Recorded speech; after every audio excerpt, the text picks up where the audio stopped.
The defense is actually had their, I believe this is their first day. It was either yesterday or today was the defense's first day to start their case. So basically, after dismantling the prosecution's case all last week, they came in today to make their case. And they called in the medical expert, who is, this guy is let's see here, where's his name? Dr. David Fowler, a retired forensic pathologist who was chief medical examiner for the state of Maryland. And he testified in his opinion, the manner of Floyd's death should be classified as undetermined rather than homicide. So remember, when they put down homicide, what it means is that a person killed another person. So it could be for whatever reason. It could be, it could be completely legit. He could have been fearing for his life. Somebody's pointing a gun at him and he shot back and killed him. Completely legit, completely cool. That would still be put down as a homicide. A person killed another person.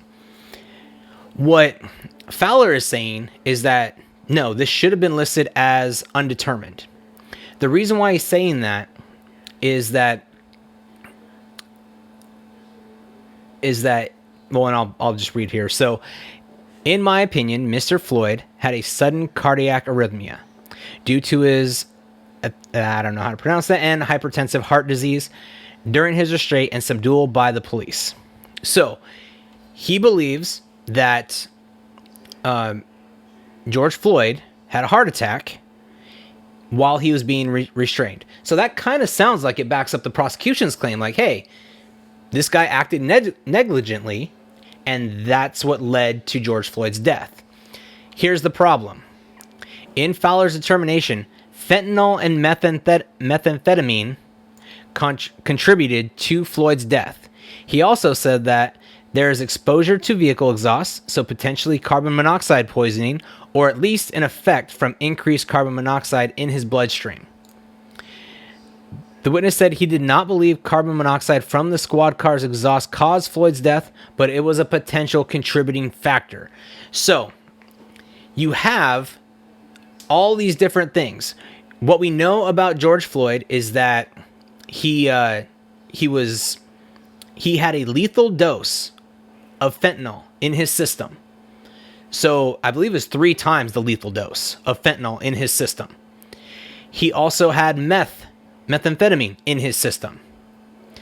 So that's 2 drugs right there that he was on at the time. If I remember correctly, I don't have the toxicology report or the everything, but he also had COVID. He had tested positive for COVID.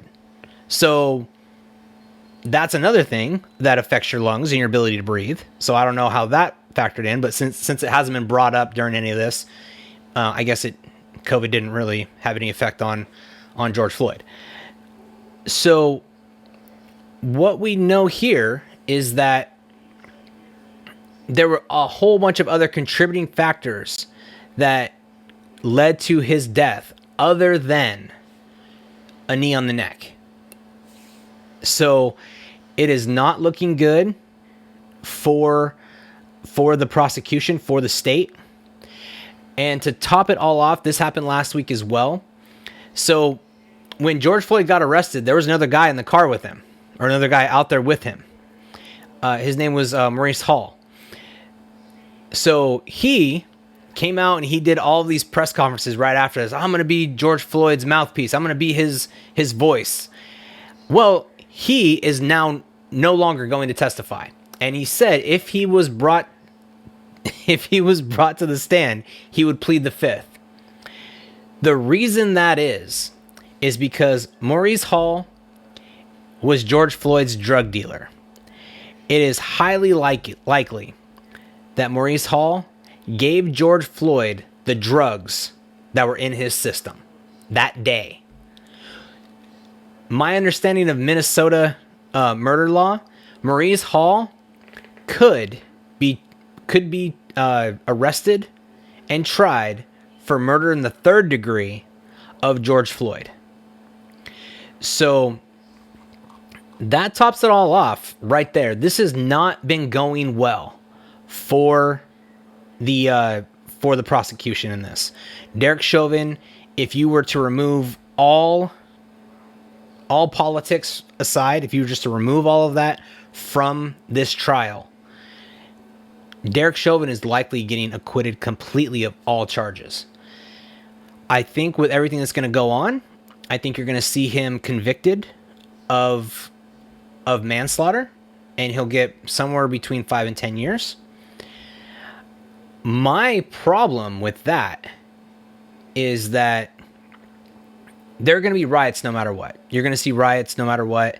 And what's really going to be a problem is that the reason why the media is chalking this up to, they're trying to make it like, oh, things are going great for the prosecution. Yeah, it's a slam dunk. He's getting convicted. It's no problem. Because I'm 99% sure that I believe the trial is going to be over next week. So what's going to happen is that you're going to see Derek Chauvin convicted of manslaughter. So he's going to get convicted of George Floyd's death. What is really going to happen, though, is all the headlines from all the fake news places like CNN and the Washington Post and New York Times, all the headlines are going to read, Derek Chauvin acquitted of murder, or Derek Chauvin acquitted of the murder of George Floyd. They're going to lead with that he was acquitted. And nobody's going to go any further into that. They're not going to really know right off the bat that he was convicted, if my prediction comes true. What they're going to find out is that, oh, he got away with murder. And that's all anybody with half a brain, which most people who watch CNN and get their news from New York Times and Washington Post, they only have half a brain. So they're going to say, okay, fine, well, he got away with murder, and there's going to be riots. Now, I think there's going to be riots no matter what. I think you could have convicted him of murder too. You can convict him of murder too, and there'll still be rioting.